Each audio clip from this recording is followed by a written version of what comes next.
आज आपको थोड़ा सा विवरण देंगे कि ये श्राद्ध क्यों निकाले जा रहे हैं। पुण्यात्माओं, जब तक हमें सतगुरु नहीं मिलते तब तक हम अपने मनुष्य जीवन को व्यर्थ ही करके जाते रहे।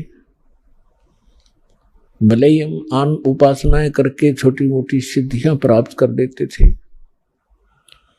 जिस कारण से हम आम व्यक्ति से ज्यादा कुछ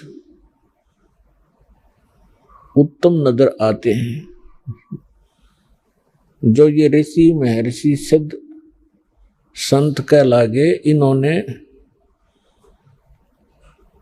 काल साधना की और उससे कुछ सिद्धियां प्राप्त कर ली, और जिस कारण से हमने इनको साधु संत और महात्मा पहुंचे हुए महापुरुष मान लिया। सिद्धि प्राप्त प्राणी ऐसा होता है जैसे आप देखते हो वर्षा के समय में बिलों से चींटियां निकलती हैं, और उन चींटियों में कुछ पंखों वाली चींटियां भी होती हैं, और वो आकाश में उड़ जाती हैं। तो अन्य चींटियों को ऐसा लगता है कि ये चींटी जो है ये तो भाई भगवान से मिल गई, ये तो आकाश में उड़ जाती है। और फिर क्या होता है, जब या तो किसी दीपक के ऊपर जल के मर जाती है वो आकाश में उड़ने वाली चींटियां, या किसी बल्ब के ट्यूब के चारों ओर चक्कर काट काट के वो पंख रहित होकर जमीन पर गिर जाती है, और अंत में वो चींटी की चींटी ही हो जाती है। ठीक इसी प्रकार ये ऋषि महर्षि जो काल साधना करके, हठ योग करके, जंत्र मंत्र करके इन्होंने सिद्धियां प्राप्त की, और फिर ये सिद्धियां समाप्त हो जाती हैं।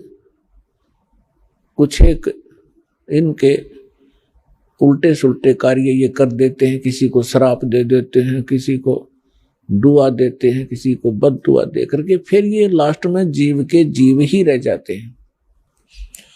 तो सत्संग सुनने से हमें ज्ञान होता है कि कौन सी साधना करनी चाहिए, कौन सी ना करनी चाहिए।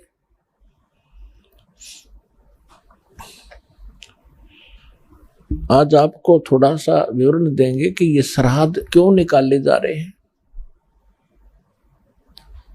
हमारे जो धर्मगुरु थे ये अज्ञानी थे एक नंबर के। इनको ना अपने सिलेबस का पता था, अपने टेक्स्ट की बुक्स का पता नहीं। पुराण, श्रीमद् भगवद गीता और वेद ये हमारे आध्यात्मिक सिलेबस है, और हमारे धर्मगुरु संस्कृत जानते थे और ये संस्कृत बोला करते थे। गीता का और वेदों का मंत्र तो वही बोल देते थे, अनुवाद अपने हिसाब से गलत करते थे, जिस कारण से हमारे अंदर भ्रम बना रहा कि ये बड़े विद्वान हैं, संस्कृत भाषा जानते हैं, इन्होंने सदग्रंथों को ठीक ठीक जाना होगा। इन्होंने अपना भट्ठा बैठाया और साथ में हमारे पूर्वज भूत बनवा कर छोड़ दिए। एक मोटा सा उदाहरण देता हूं आपको। एक समय एक रुचि ऋषि थे। उस ब्राह्मण ने वेदों को समझा और उसके आधार से अपना जीवन प्रारंभ किया भक्ति मार्ग का। उसकी उम्र 40 वर्ष की हो गई थी, उसने विवाह नहीं किया, ब्रह्मचारी पद में रहता हुआ वेदों अनुसार अपनी साधना कर रहा था जैसा उसको ज्ञान था। 40 वर्ष की आयु जब हुई, उसके पूर्वज 4 ब्राह्मण और दिखाई दे जो मर चुके थे, मृत्यु को प्राप्त हो चुके थे। पिताजी, दादाजी और परदादाजी और फिर चौथा दादाजी। वो चारों उसको आकाश में दिखाई दी। आवाज लगाई कि बेटा रुचि, आपने विवाह क्यों नहीं किया और विवाह करके हमारे श्राद्ध निकालता? हम बहुत दुखी हो रहे हैं, आपने यू कार्य क्यों नहीं किया? तो रुचि ऋषि कहने लगा कि हे पितरमोह, वेद के अंदर इस श्राद्ध कर्म को, इस कर्म कांड को मूर्खों की साधना बताया है, फिर आप मुझे क्यों इस कर्म में लगा रहे हो? इस बात को उसके पूर्वज ऋषि, उसके पिता, दादा, परदादा, चौथा दादा वो भी मान रहे हैं कि हाँ बेटा वेदों में ऐसा ही है जैसा आप बोल रहे हो, वेद में ऐसा ही लिखा है। जब वेद में, वेद है सिद्धांत भगवान का, एक विधान परमात्मा का, और ये जो उन ऋषि महर्षियों ने कहां से ग्रहण किया, वो कि श्राद्ध निकालो, ये किसी पुराण से ग्रहण किया। और पुराण ये गॉड गिवन स्पिरिचुअल नॉलेज नहीं है, जैसा कि आपको पहले भी सत्संग में बताया। वेद और श्रीमद् भगवत गीता, वेद वाला ज्ञान ही श्रीमद् भगवत गीता के अंदर है, और सूक्ष्म वेद में भी ऐसा ही है जो परमात्मा ज्ञान देते हैं। तो अब आपको थोड़ा सा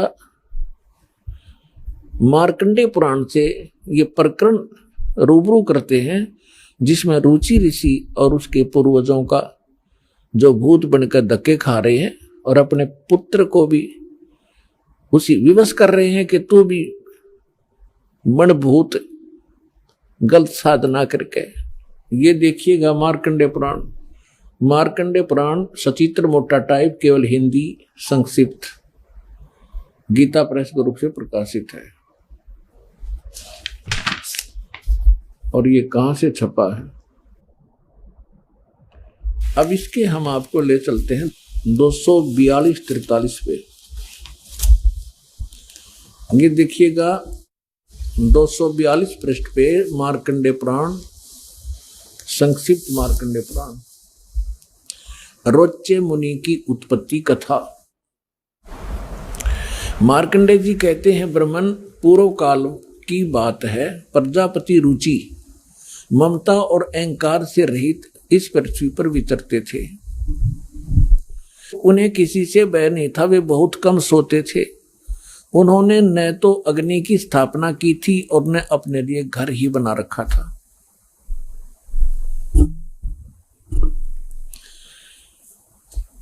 वे एक बार भोजन करते और बिना आश्रम के ही रहते थे।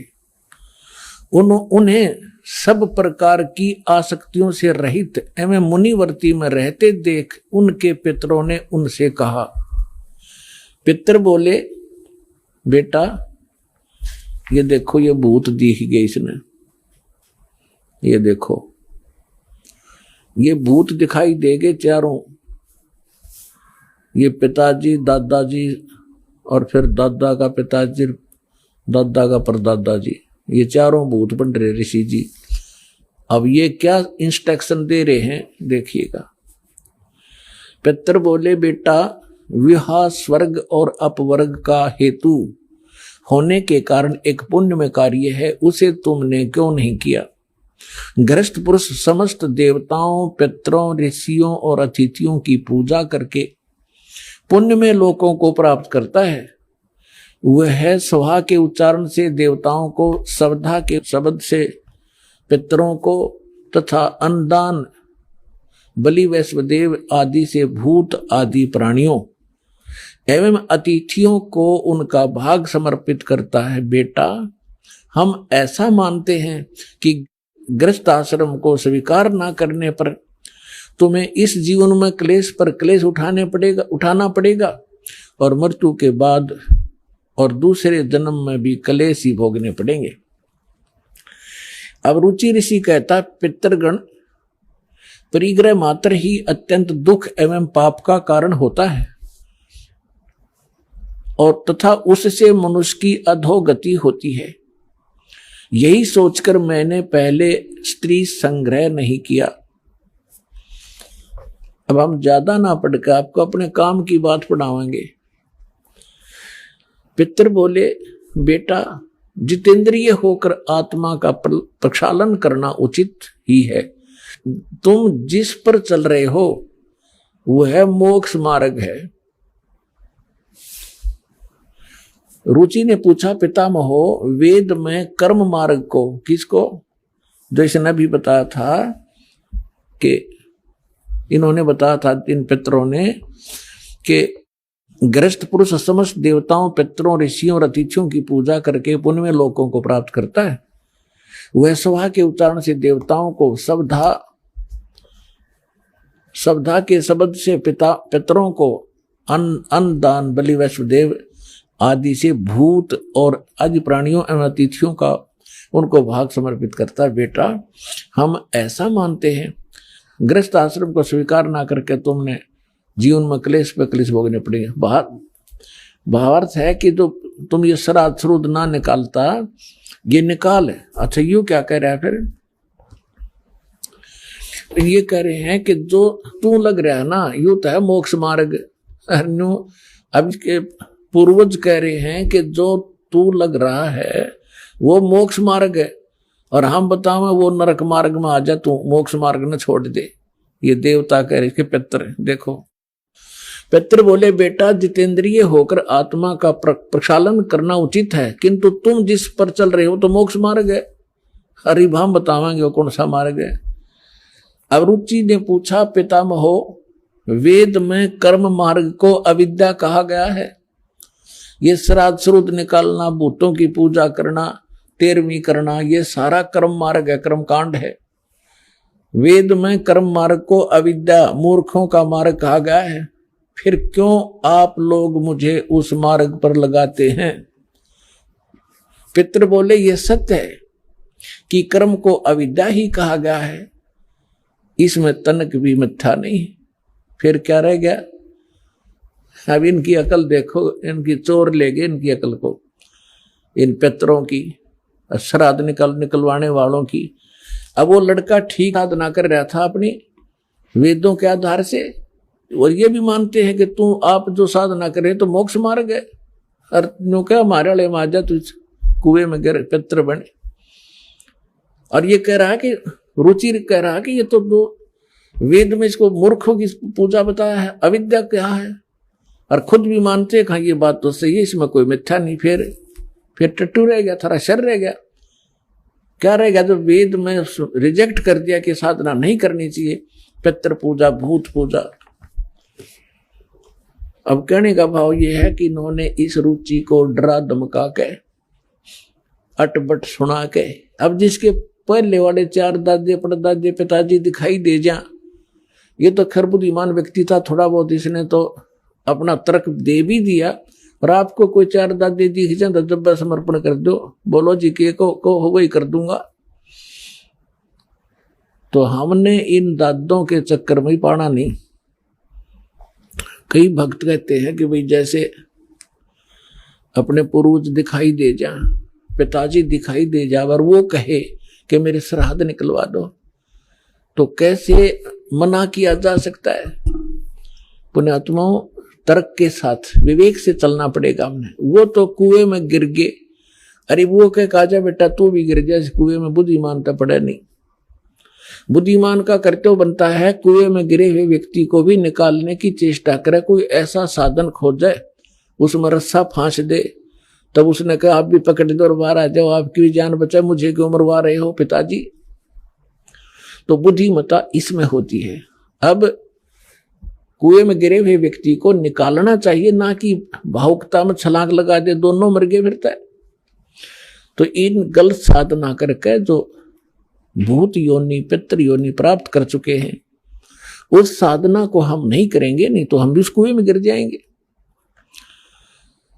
अपने आत्मा श्रीमद् भगवत गीता में क्या बताया है?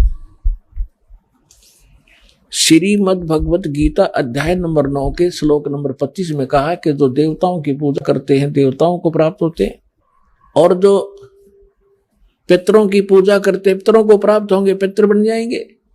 और भूतों की पूजा करने वाले भूतों को प्राप्त होंगे, वह भूतों वाले ग्रुप में चले जाएंगे भूत बन के। और गीता ज्ञानदाता कहता है मेरी भक्ति करोगे मुझे प्राप्त होगे। देखिएगा ये श्रीमद् भगवत गीता, गीता प्रेस गोरखपुर से प्रकाशित है, जयदयाल गोविंद का इसके अनुवादक हैं। अध्याय नंबर 9 के श्लोक नंबर 25 को आपके रूबरू करते हैं। ये है अध्याय नंबर 9 श्रीमद् भगवत गीता और 25वां श्लोक। देवताओं को पूजने वाले देवताओं को प्राप्त होते हैं, पितरों के पूजने वाले पितरों को प्राप्त होते हैं, पितरों को प्राप्त होंगे, पितर बन के जाएंगे वे। और भूतों को प्राप्त होने वाले भूतों को प्राप्त होते हैं, मेरा पूजने वाले मुझको प्राप्त होता है। अब वो इस पवित्र श्रीमद् भगवत गीता ने भी स्पष्ट कर दिया, भूत पूजोगे तो भूत बनोगे, पितृ पूजोगे पितृ बन जाओगे, और देवताओं की पूजा करोगे देवताओं के लोक में जाकर उनके अनुचर बनोगे। और गीता ज्ञानदाता कहता मेरी पूजा करोगे मुझे प्राप्त होगे। अंडरस्टूड है। अब सूक्ष्म वेद में कहा है कि राम रमे सो राम है, देव रमे सो देव, और भूत रमे सो भूत बने, समझ देख सुर भेव। अब आपको एक छोटी सी कथा सुनाता ये दास। जो हमारे सतग्रंथ हैं उनके अनुसार हम साधना करेंगे तो हम सफल होंगे। श्रीमद् भगवत गीता अध्याय नंबर 16 के श्लोक 23 और 24 में कहा कि अर्जुन, शास्त्र विधि को त्याग कर जो मनमाना आचरण करते हैं उनको न तो सुख होता है, न उनको कोई सिद्धि प्राप्त होती है, और न ही उनकी गति होती है, अर्थात यूजलेस। इससे तेरे लिए अर्जुन कर्तव्य और अकर्तव्य की अवस्था में कौन सी साधना करनी चाहिए कौन सी ना करनी चाहिए, उसके लिए सदग्रंथ यानी शास्त्र ही प्रमाण है। किसी अन्य व्यक्ति की लोक वेद पर विश्वास ना करना। अब आपको सत्संग में पहले बताया था कि सदग्रंथ कौन से हैं जिनमें वर्णित साधना हम करें वो शास्त्र अनुकूल है। पवित्र चारों वेद और पवित्र श्रीमद् भगवत गीता जो वेदों का निष्कर्ष है, और सूक्ष्म वेद जो परमात्मा ने स्वयं अपने मुख कमल से आकर यथार्थ ज्ञान दिया है। इसके अतिरिक्त जो पुराण है वो परमात्मा का आदेश संविधान नहीं है, वो ब्रह्मा जी का ज्ञान है। और ब्रह्मा जी के साथ साथ फिर उन्होंने प्रत्येक ऋषि ने अपना कुछ अनुभव मिला करके अलग अलग पुराण बांट दिए। शिव पुराण, विष्णु पुराण, जो देवी पुराण, मार्कंडेय पुराण। जैसे मार्कंडेय ऋषि जी ने ब्रह्मा जी से प्राप्त ज्ञान को अपने हिसाब से सेट करके वेदों से मिला करके बना, तो जो वेदों से मिलता है वो तो वेद ज्ञान है, और जहां मार्कंडेय ऋषि ने अपने तुक्के मारे हैं वो पुराणों का ज्ञान है, ब्रह्मा जी का ज्ञान है, वो गॉड गिवन नहीं है। जो परमात्मा का दिया हुआ ज्ञान है वो संविधान है, उसके अतिरिक्त किसी ब्रह्मा जी का या किसी ऋषि का दिया हुआ विधान है अध्यात्म मार्ग का, तो उसका अपना है, एक अधिकारी का आदेश है, मालिक का आदेश नहीं है। जैसे एक समय एक दरोगा जी का मित्र था, एक ग्रामीण किसान, और उसने अपने मित्र दरोगा से कहा कि मेरा एक पड़ोसी है, साथ वाले मकान में रहता है एक व्यक्ति, और वो मुझे बहुत दुखी करता है, कोई समाधान बताओ। तो दरोगा जी ने कहा कि मार उसका लठ, माप देख लूंगा। अब उस व्यक्ति ने अपने मित्र दरोगा जी यानी एक अधिकारी की आज्ञा का पालन करके अपने पड़ोस वाले उस व्यक्ति के साथ झगड़ा ठान लिया और उसका लठ मार दिया। लठ मारने से उसकी मृत्यु होगी। अब उस व्यक्ति ने एक अधिकारी की आज्ञा का पालन करके राजा का विधान भंग कर दिया। राजा का विधान है कि कोई किसी की हत्या करेगा तो उसको सजाए मौत होगी। वही अधिकारी, वो एसएचओ, अपने उस मित्र को अरेस्ट करना पड़ा उसने, और हवालात में डालना पड़ा, और फिर उसको सजाए मौत होगी। तो पुण्यात्माओं, जो वेद गीता और सूक्ष्म वेद ये है विधान परमात्मा का। इसके अतिरिक्त कोई व्यक्ति विशेष या कोई ऋषि विशेष या कोई देव विशेष अपने सत्र का कोई ज्ञान आपको देता है, आदेश देता है कि ऐसा कर लो ऐसा कर लो। अगर वो वेदों में नहीं मिलता है तो वो परमात्मा का विधान खंड होगा उसकी आज्ञा पालन करने से। अब आपको थोड़ी सी झलक दिखाते हैं ये कहां से लाए श्राद्धने का ये सिस्टम। हमने अब आपको रोना आया करेगा, हमारे पूर्वजों की दुरुक्ति करवा दी इन लोगों ने, अंधों ने। एक टीचर का फर्ज बना है अपने सिलेबस ने ढंग से जाने और फिर विद्यार्थियों को पढ़ावे। अब आपको दिखाते हैं श्री विष्णु पुराण। अपने आत्मा यही पुराणों की अगर माने तो पुराणों के अंदर भी बहुत सा ऐसा विवरण दे रखा है जो जैसे दास ने बताया था कि जैसे हमारे सदग्रंथ हैं ये एक वन है और वन के अंदर बहुत सी अच्छी जड़ी बूटियां होती हैं और जानकार व्यक्ति उन अच्छी जो आवश्यक है उन जड़ियों को निकालकर एक औषधि बना लेता है।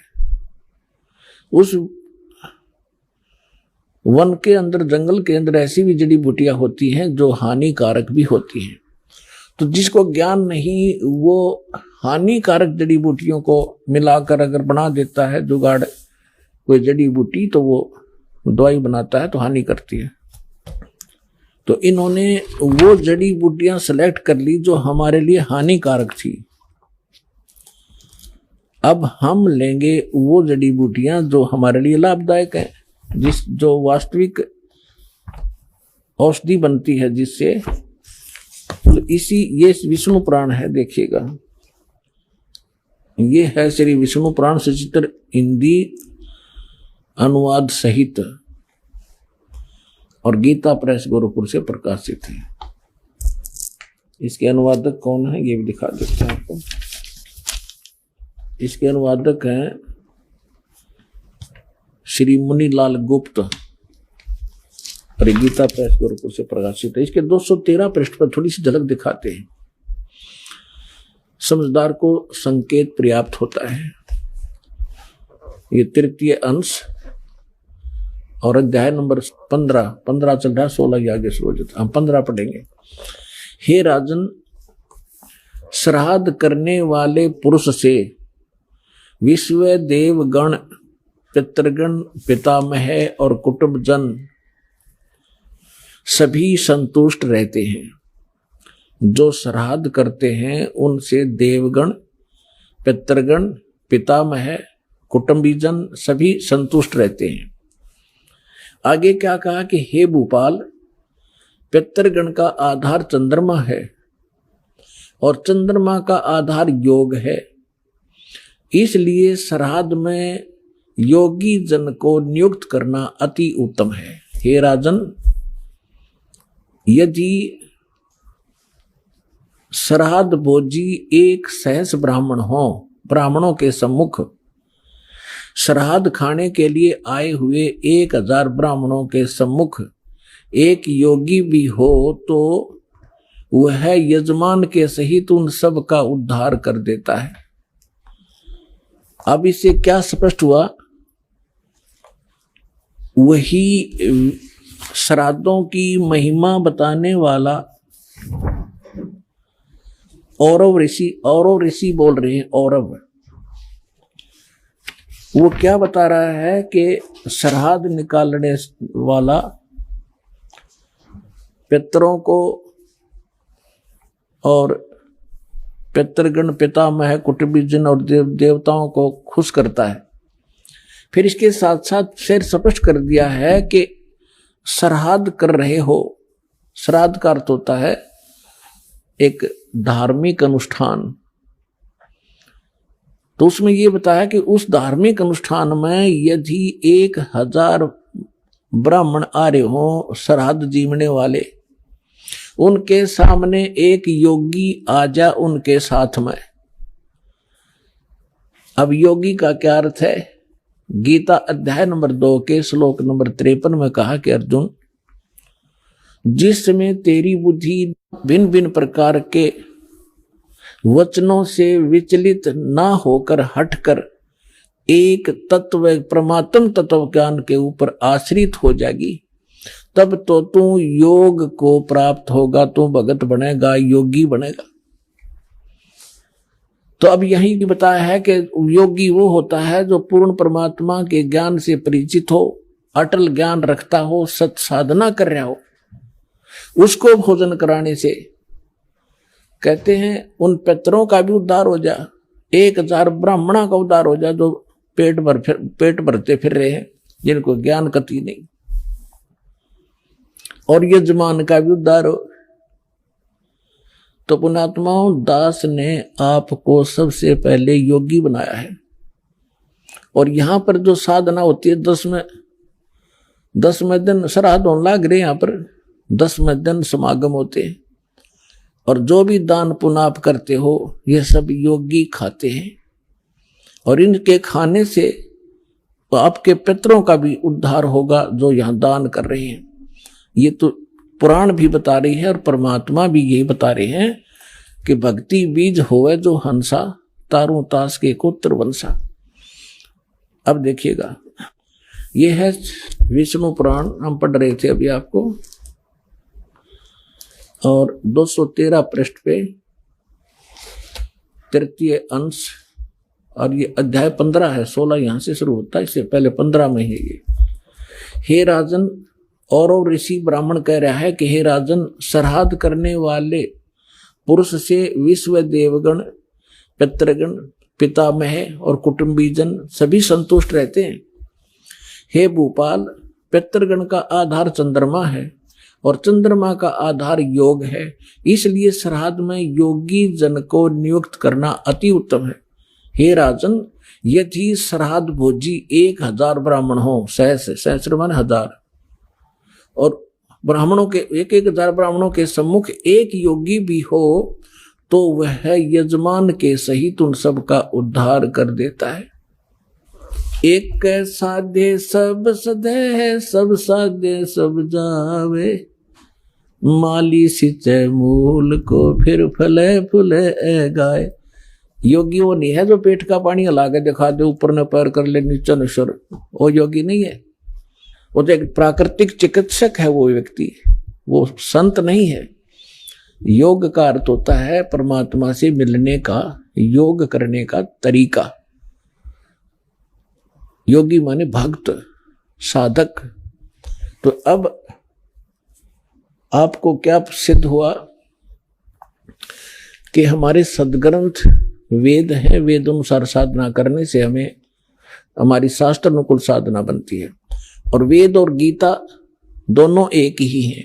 और परमेश्वर ने जो ज्ञान दिया वो आपको सुबह सुना ही दिया था। रे भोली सी दुनिया, सतगुरु बिन कैसे सरिया। रे भोली सी दुनिया, सतगुरु बिन कैसे सरिया। अपने लला के बाल उतरवावे दे के चीना लग जइया, एक बकरी का बच्चा लेके उसका गला कटैया। रे भोली सी दुनिया, सतगुरु बिन कैसे सरिया। फिर काचा पाका भोजन बना के और माता धोकने गईया, और उस माता ऊपर कुत्ता मुत्ता, ओ क्यों ना मर गईया। रे भोली सी दुनिया, सतगुरु बिन कैसे सरिया। जीवित बाप के लट्ठम लट्ठा, जीवित बाप के लट्ठम लट्ठा, और मुए गंग पुचैया। जब आवे आसोज का महीना, फिर कौआ बाप बनैया। रे भोली सी दुनिया, सतगुरु बिन कैसे सरिया। और उन्हीं से प्राप्त ज्ञान को गरीबदास साहब जी कहते हैं कि प्रेत सला पर जा बिराजे पितरों पिंड भराई, और बहुर श्राद्ध खान को आए फिर काग भय कलमाही। नर से तीतु पशुआ की जय गद्दा बैल बनाई, ये 56 भोग कहा मन बोरे, कित कुर्डी चरडे जाई। फिर क्या बताते हैं, जय सतगुरु की संगत करते ये सकल कर्म कट जाई, अमरपुरी पर आसन होते जहां धूप ना छाई। यदि तुम सतगुरु की शरण में आ जाते, ये सारे फंड छूट जाते, ना श्राद्ध निकालने, ना पितर बनना, ना भूत बनना, और सतलोक चले जाते।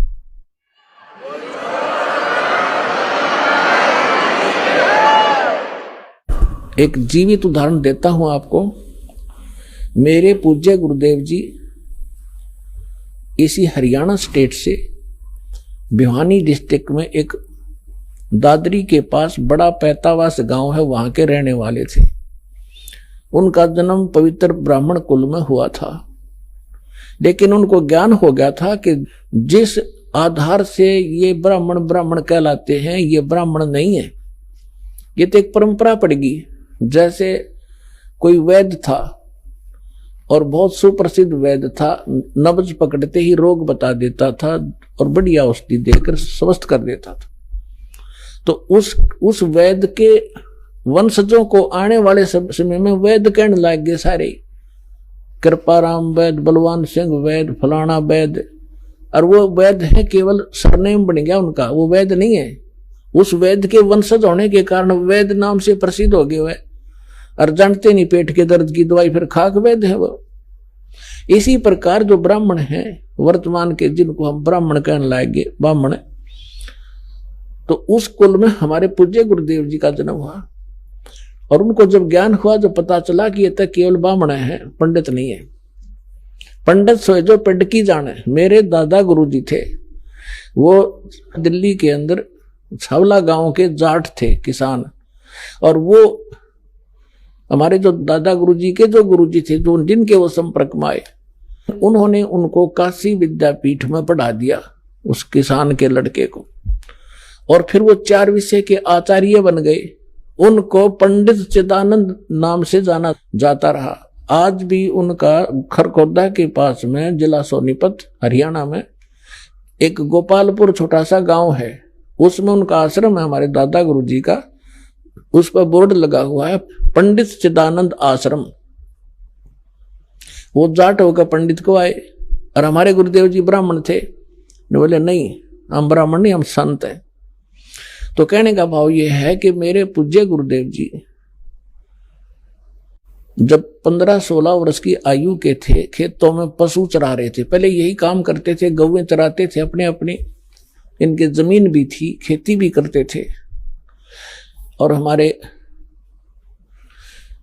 जो दादा गुरु जी थे उनके संपर्क में आ गए। इनको प्रेरणा हुई, इन्होंने सोचा कि यदि मैं घर से निकलूंगा वैसे तो पीछे पीछे घर वाले भाग लेंगे, ये फेर लाओगे पकड़ के। उन्होंने ऐसी सूझबूझ की। पहले वन बहुत होते थे, जंगल होते थे बड़े बड़े। इन्होंने क्या किया, एक दिन 2 कपड़े ले गए अपने, 2 ड्रेस, एक पहन गए, एक और ले गए। और शाम के समय जब पशुओं को लेकर चलने का समय हुआ, अपने साथी दूसरे ग्वालों से कहा कि आप चलो, मैं आ रहा हूं, एक बार फ्रेश होया हूं। जंगल में घुस गए और वो अपने पशु लेकर घर न आ गए।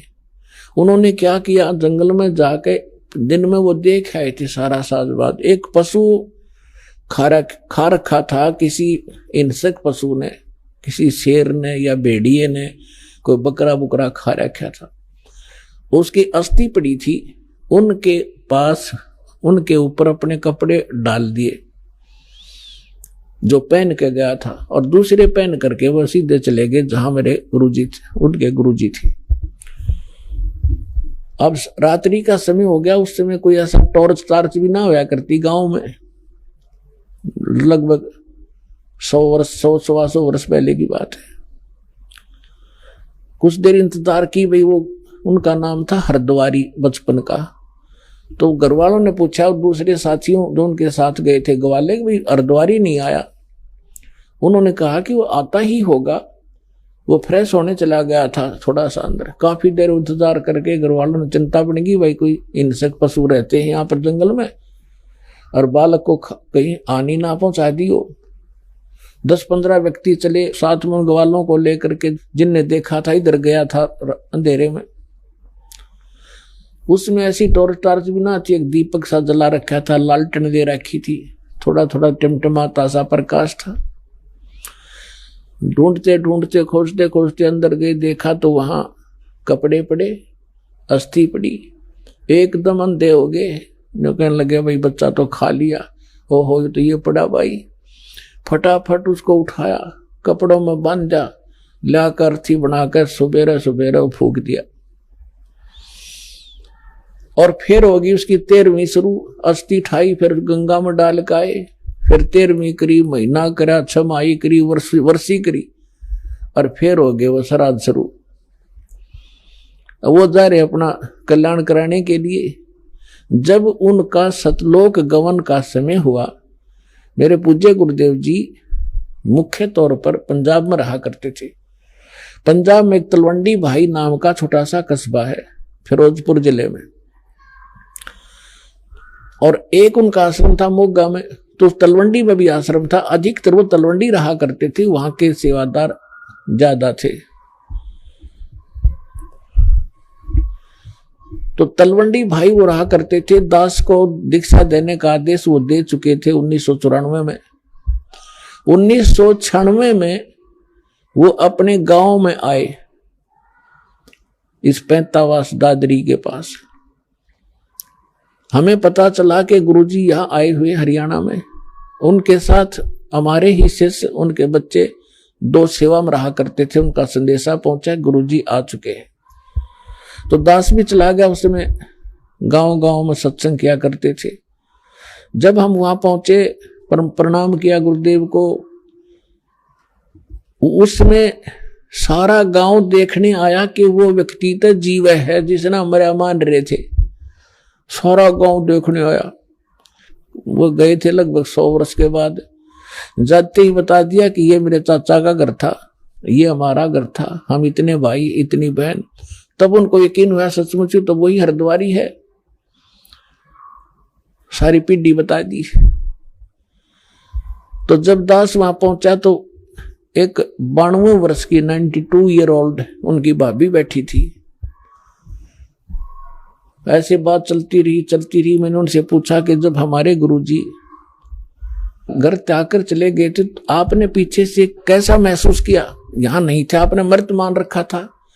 तो उसने कहा भाई मैं आई ना, जब मुझे पता चला था कि इनका एक भाई निसंतान मर गया, बे औलादा मर गया, ऊत नपूत कहा कर देसी भाषा में। और इनके हिस्से की जमीन थी 3-4 एकड़, 4-5 एकड़ जमीन इनके हिस्से में आती थी।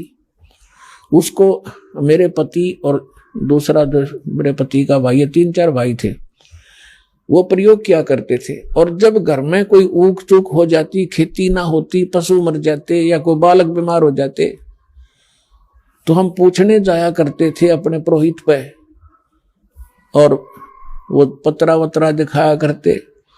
तो वो कहा करते कि आपका एक बेऔलादा मर रहा है, निसंतान मरा हुआ है हरिद्वारी, और वो सिद्ध है तुमने, वो हानि कर रहा है, वो प्रेत बना हुआ है, पितर बना हुआ है, वो प्रेत बाधा तुम्हें दुखी कर रही है।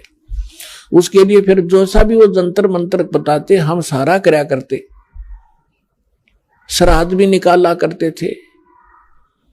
तो फिर मैंने उनसे कहा माता जी, गीता जी में लिखा है 9वें अध्याय के 25वें श्लोक में कि भूत पूजनीय भूत बनेंगे और पितर पूजनीय पितर बनेंगे, देवताओं के पुजारी देवताओं के प्राप्त होंगे, मेरी भक्ति करने वाला मुझे प्राप्त होगा। तो ये तो गलत साधन आपके सामने देख लो, ये तो जनता का कल्याण करने लग रहे और आप इसका कल्याण के लिए ठगे जा रहे थे। नो बोली भाई बात तो सच्ची है। मैं बोला जी अब तो त्याग दो इन बकवादों को, इन श्राद्धों को। नो बोली ना भाई, नो को कर छोड़ दिया तो पुरानी लाग है, वहां बाढ़ में जाए पुरानी लाग है। अरे इतना प्रत्यक्ष देख रहे हो आप फिर भी नहीं मान रहे, तेरा गजब हो। तो पुण्यात्माओं सौभाग्य आपका, ये परिवर्तन होगा ये सच्चाई के आधार से। पहले तो हम डरा रखे थे नकलियां ने, नो नहीं करोगे तो न्यू हो जाएगा, फलान हो जाएगा, खाक हो जाएगा। मालिक सिर पर बैठे, समर्थ का शरणाग हो रंग होरी हो, भाई कदे ना हो काज राम रंग होरी हो। समर्थ का शरणा हो फिर कैसे हो जाए। एक भगत बता रहा था, वो कह रहा था जी मैं अपनी बहन के यहाँ चला गया, उनके वहां वर्षा होगी, मारा हुई नहीं, किसान था वो, और मैं अपने उनका संदेश आया कि यहाँ वर्षा होगी है, जमीन ज्यादा है, आप आइयो अपने बैल ले आओ, हमारी मदद करो। मैं अपने बैल ले गया खेती संवारने के लिए, बीज बोआने के लिए।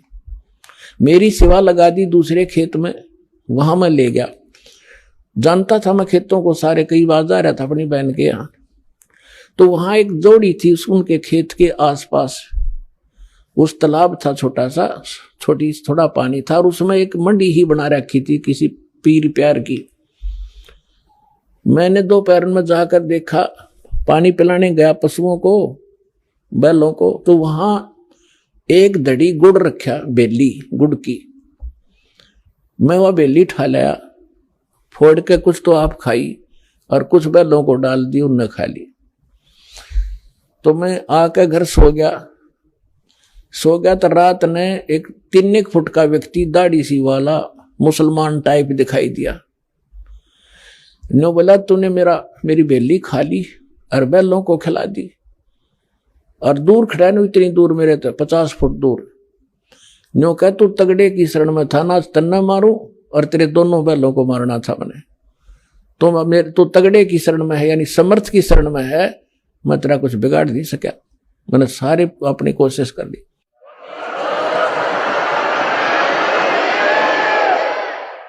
तो मैं सुबह उठा, मेरा पसीने आ रहे, डर गया मैं। फिर उसने देख कर अकल सकल सी उसकी, मैंने अपनी बहन से पूछा कि मैंने ऐसे ऐसे एक बेली रखी थी गुड़, आप खा लिया, कुछ बैलों को खिला दिया, और मुझे ऐसे ऐसे कितनी साइज का एक व्यक्ति दिखा मुसलमान जैसा, यू के है। तो उसकी बहन बोली, रे भाई तू बच क्यों कर गया, उसने तो गढ़े चट्टक कर रखे हैं, जब उसका किसी ने इतना भी कोई सामान उठा लिया ने उसको मारे और उसके पशुओं में इतनी हानि कर दिया था, हाहाकार मचा देता, तू बचा क्यों करे। फिर बोला मुझे और दृढ़ विश्वास हो गया, बच गया मैं। वो तो हाथ जोड़ के गया फिर मेरे गुरु जी का गए, ने बोला तू तगड़े की शरण में है, और जा शरण में ना होता तन तुझे मारता और तेरे बैलों को खत्म करता। तो पुण्यात्मा समर्थ का शरणाग हो, रंग होरी हो, भाई कदे न हो ए काज राम रंग होरी हो।